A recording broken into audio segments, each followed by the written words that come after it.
Welcome to Newsmakers. I'm your host, Lisa Oligas. In this edition, we are in conversation with former State Senator Gary Nodler, who is currently chairman of the Missouri Coordinating Board for Higher Education.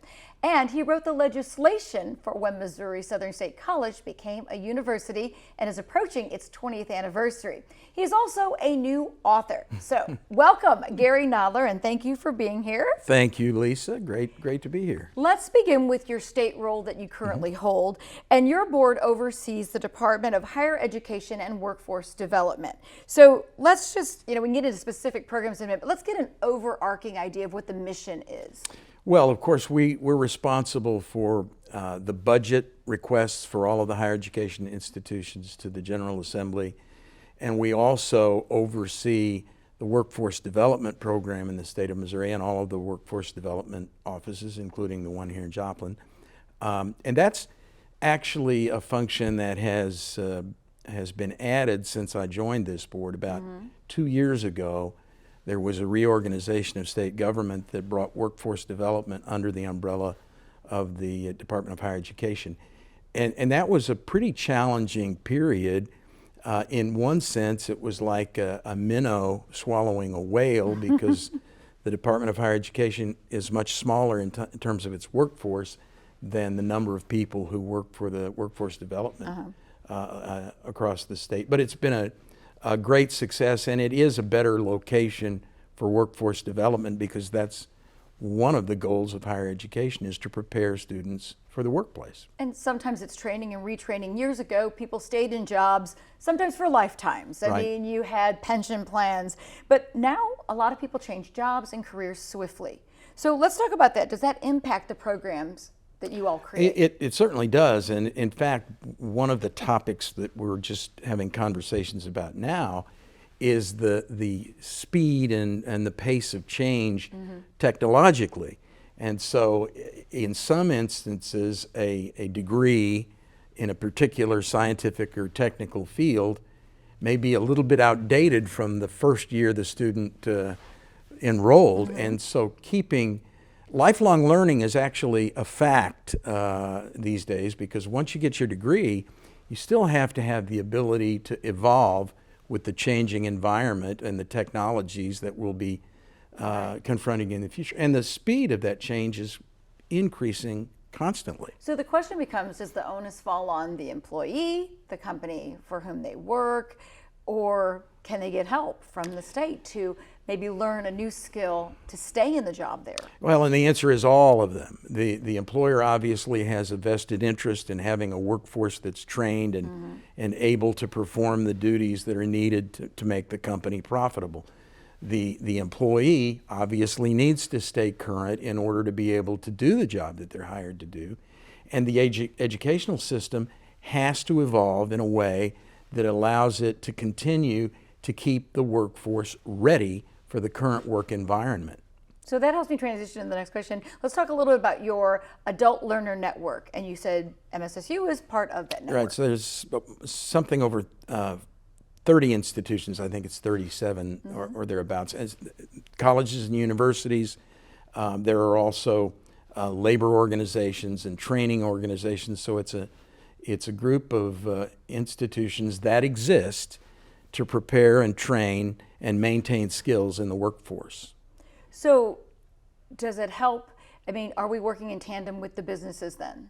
They're That's on board. Certainly, well, and there are businesses represented in the makeup of the board, but obviously the needs of the marketplace are the purpose for that board. We want to keep workers current, and we also want to keep the skill set at credential level quality, so that people who are licensed as plumbers or electricians or engineers are current in the environment of the workplace that they're operating in today. So in 2022, there were some changes to the Fast Track Workforce Incentive Grant. Can you tell us a little bit how that might have changed? Well, the Fast Track program is a specific investment of state funds to prepare students in identified high need areas, medicine as an example, nursing, where there's a high demand and there's a shortage of available trained workers. And so Fast Track is an attempt to empower the institutions, and not just the colleges and universities, but also the training programs that have certificated recognition of completion, so that we can keep the pool of qualified workers in Missouri strong enough to meet the demand. Yeah. So another program really helps if people have to move, maybe move schools. It's called Core 42. Right. Explain that for us and why that can be helpful for students. Well, there's been a long term problem in Missouri of transferability of earned credits, and some of it is the reluctance of the receiving institution to accept the credits. Some of it has to do with how old the credits were when they were earned.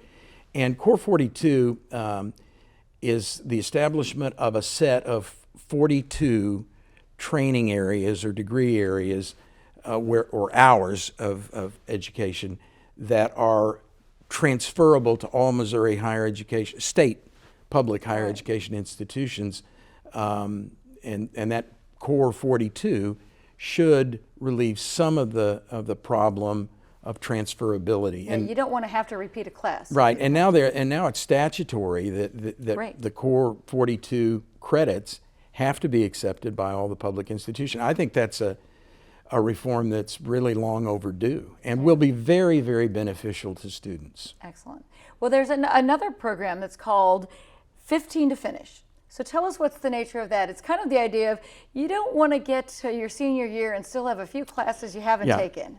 15 hours is the I would guess the nominal number of hours per semester to complete a degree on a timely basis. A 12-hour semester student is considered a full-time student. But there are several benefits to completing with a 15-hour regime, not the least of which is cost. Right. It can cost a student up to $50,000 more to progress toward their degree in a 12-hour regime versus a 15-hour degree, depending upon the institution that they're attending. So there's a direct cost and benefit to keeping that 15-hour schedule going. And this program is designed, it's a public awareness program to inform students, high school students that are getting ready to go to college, enrolling freshmen, the value of maintaining that 15-hour workload in your semester. Sounds great. All right, thanks, Gary. We're going to take a break, and when we come back, we'll visit with Gary about the 20th anniversary of Missouri Southern moving from a college to a university status and what that means.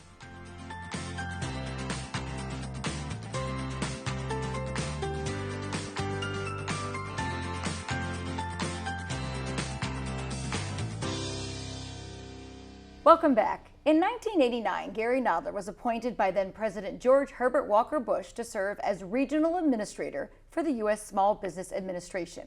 In 1991, he was appointed to represent SBA on the Rural Policy Working Group of the Economic Policy Council at the White House. Nodler served in the Missouri State Senate from 2003 to 2011 and served as a member of Governor Bob Holden's Commission on the Future of Higher Education. That put him in a key position for a big event for Missouri Southern, because on July 12, 2003, Governor Bob Holden signed a bill on the Missouri Southern campus that elevated the status of the institution from college to university. The legislation officially became effective on August 28, 2003. Gary Nodler joins us again to take a look back at the college becoming a university, and I hear you wrote that legislation. I did. I have to give credit to the legislators who had been there before me, particularly the House members. They had succeeded in passing that bill in the House a number of times, I think 7 or 8 times over a dozen years, and it always found its way to a filibuster death in the state Senate. And so there was a lot of effort made, and it goes all the way back actually to Senator Webster. Wow. And then Senator Singleton also made that effort, and the filibuster just killed the bill in the Senate. And so what does it take to become a university? Why does it take legislation? What is that process? Well, the state legislature has the authority to designate the names of each of the state's institutions. And Missouri Southern State University had an interesting history. It had started, as you know, as Joplin Community College. Right. And then Senator Webster took the first steps with legislation that created a 2-year upper-level college on the campus of Missouri Southern at Joplin Community College, which became then Jasper County Community College, and then Missouri Southern State College. But the funding was still junior college funding for the first 2 years and upper level. Over a couple of years, he was able to adjust that and get full state funding for the college for 4 years. University status was another challenge altogether. And part of it was a question of graduate programs and funding. And the senator from Columbia was the chief opponent because he was fearful that if Missouri Southern State College became Missouri Southern State University, that would sort of break a logjam, and then Southwest Missouri State in Springfield would pursue its desires to become Missouri State University. Turns out those fears were well-founded, but I mean, you were taking some of their student possibility. So are there specific requirements in higher education? Like you said, some graduate programs.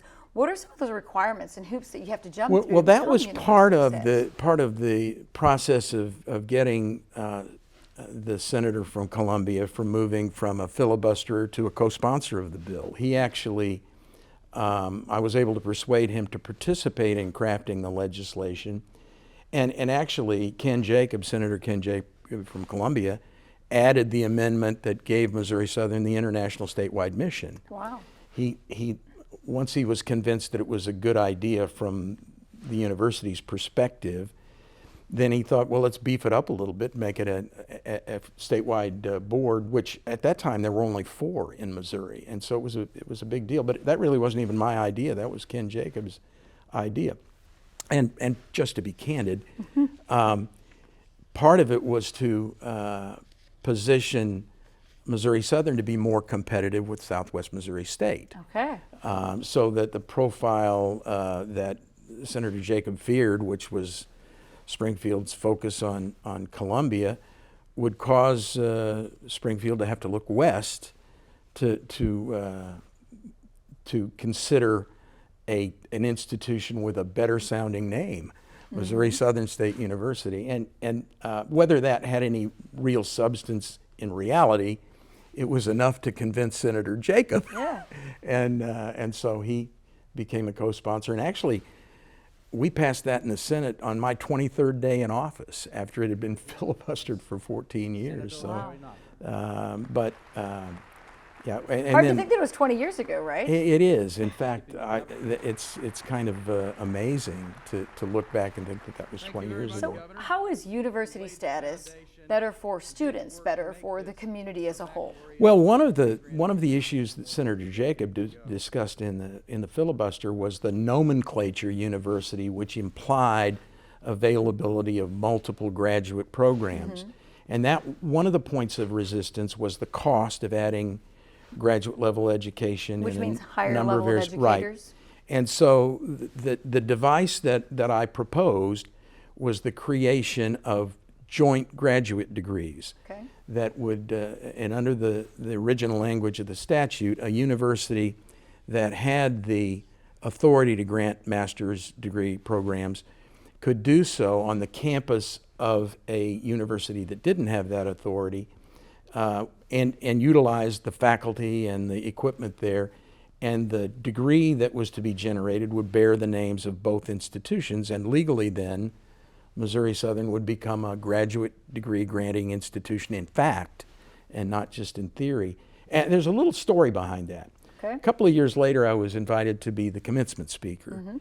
And to be honest, the Missouri Southern name change bill had been primarily a political objective for me. It had been a long-held desire for the community.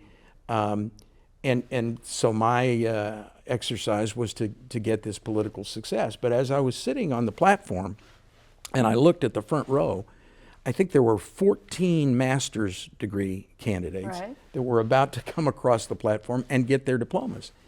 And for the first time, I realized the human impact yeah. of that change in the real lives of actual people rather than some theoretical political exercise. It was really a meaningful moment for me to see those students and to realize that that was really a pretty valuable thing for this school and this community. It can be life-changing in a career. For sure. And it can be expensive, and to have to go out of town to do it. And some this couldn't. brings it home. Some couldn't go out of town to do Exactly. it. So that was that's a little memory that I More had. meaning for your sure. efforts. All right. Well, what a great lesson in our history, but we have more to discuss with Gary Nodler. He is also an author. When we come back, we learn about the book he has written.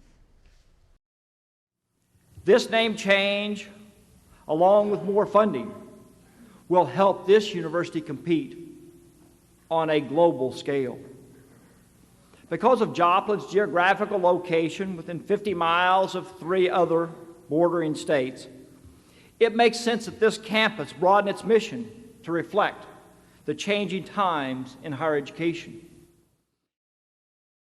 Most of us know Gary Nodler as a politician, a statesman, or a board member, but he can add to his resume, author. So Gary joins us again, this time to tell us about a book that is about experiencing life and the universe. Well, congratulations, Thank you're you. published now. Thank you, yes, yeah. So tell us, first off, why did you think you wanted to write a book? Well, it's interesting. This goes back to my political career. I was on the Senate floor early one morning, holding my desk as a means of keeping the quorum during a filibuster. And it was about 2 o'clock, and I was tired and I was bored, and the filibuster wasn't particularly talented. And I started thinking about, what is time anyway? You know, what is time? What is time? And that became a question that troubled me for many years, and I thought about it and thought about it and thought about it. And finally, I drew some conclusions about what time is and how it functions.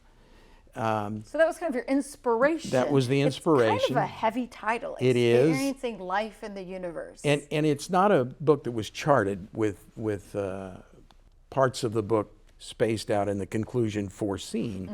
It was thinking through a question, drawing a conclusion, which inevitably gave birth to another question, drawing a conclusion that led to a third and fourth and fifth and sixth and seventh. And finally, when I had drawn conclusions to all of the most important questions to me, I thought I could write a book, but I thought it would be almost impossible to write because it would require physics and mathematics and unconsumer-friendly language. And then I read a trilogy of books by a Dr. Lanza, Robert Lanza in Texas, who authored the Biocentrism series. And that's a very popular school of physics now that concludes that physical reality doesn't exist, and the only reality that exists is within a consciousness. And I think we're here. Are we not yeah, really yeah, here? we're I think here? we are really here. We are really here. Sort of. We were here. That's a better way to say it. We were here. Yeah. Because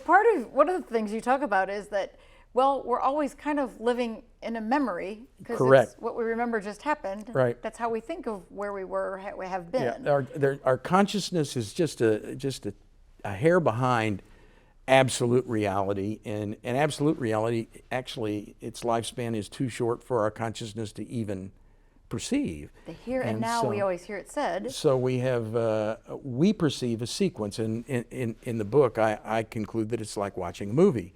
You don't see the individual picture frame, you see the sequence, and that's what you experience. And that really is the way we experience reality.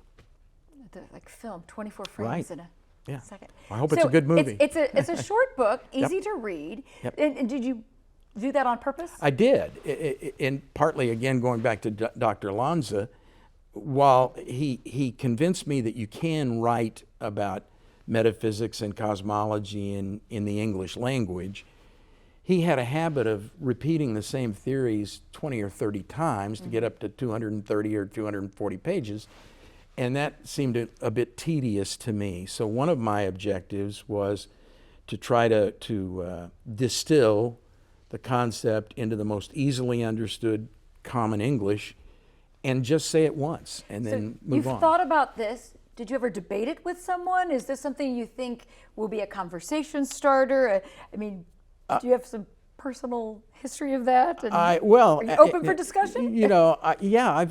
I've talked to people as I was writing the book, and there's not universal acceptance of all of my conclusions, and there doesn't really have to be.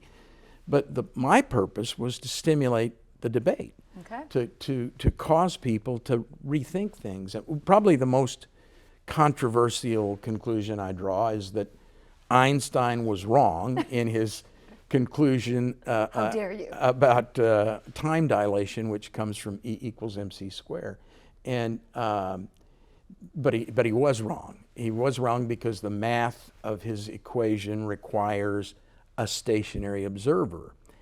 And unfortunately for Professor Einstein, no such thing exists in this universe. We're all moving. So we're all moving at all times and all places. Well, in a moment, we're going to talk to one of our MSSU students. Several of them are working on promoting this book. Right. Why did you want to involve some of the students?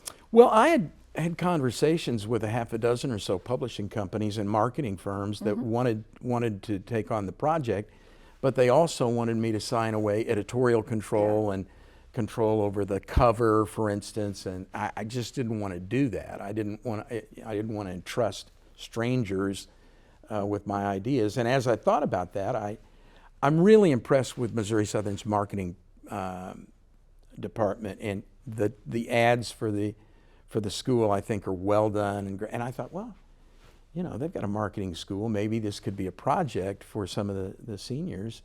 I didn't realize that your provost was a former marketing professor, but she really liked the idea and identified 3 students who made this their senior project. And actually, this is their marketing plan. So they produced it. Awesome. And, well, we'll be talking with one of those students next. Thank you, Gary, and thanks for all your support of Missouri Southern. Well, listen, it's done a lot for me, and like those students that I mentioned earlier, the availability of this education close to home was important to me. My senior year, I actually transferred from the University of Missouri back to Missouri Southern to work in Congressman Taylor's first campaign, and if this school wasn't here, obviously I couldn't have done that, and the rest of my career would have taken a different path. And it's history. All right. Thank you, Gary Nodler. Thank you. When we come back, we chat with McCade Crockett, one of the students involved in marketing of Nodler's book. We'll be back.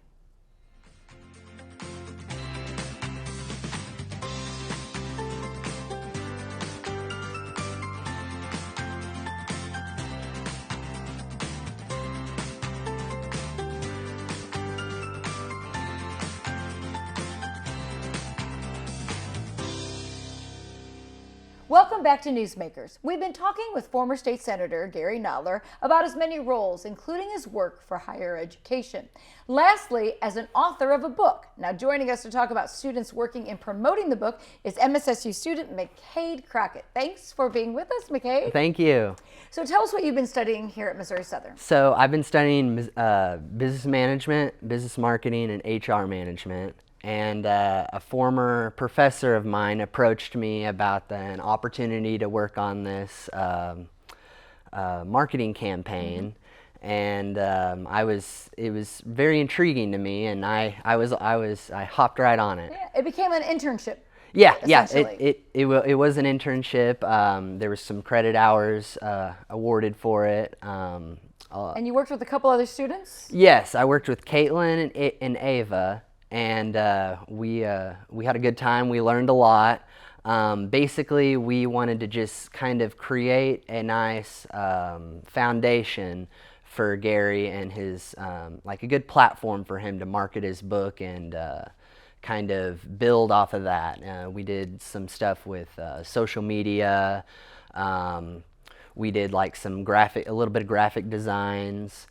But it was photos. Yeah, a lot of good photos. Just like random stuff. Like we had a friend that was worked as a cocktail waitress, and we had like a picture of him just reading in between, shifts. Had some extra time, so he had the book out and was reading it. So how did you start this process? You kind of met with Gary first. So we had a couple meetings with Gary, and then after that, we, us as a team, sometimes we would meet in person, but we would always meet weekly via Zoom, or like I said, sometimes we'd meet additionally in person. And we just kind of discuss what we needed to cover for the week, whether that was like getting all the social media accounts set up, and we actually attempted to reach out to several faculty members here on campus, and we got a few reviews back from them. I think we're still waiting on a couple other ones. So. And did you read the book? I did. I would say it was a very thought-provoking book.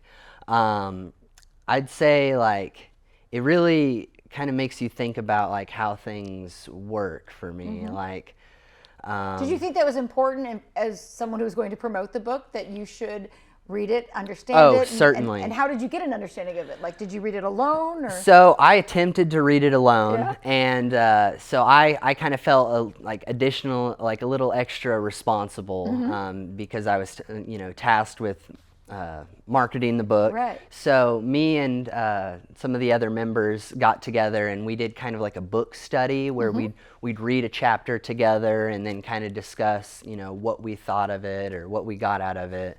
How do you think that helped you in marketing it and knowing how you might want to present that to the public? Well, definitely, like, we needed to read the book to understand our target audience, and which we kind of determined was like middle-aged to younger people. What was this process for you when it comes to learning about your career and marketing? I mean, that's your major in business.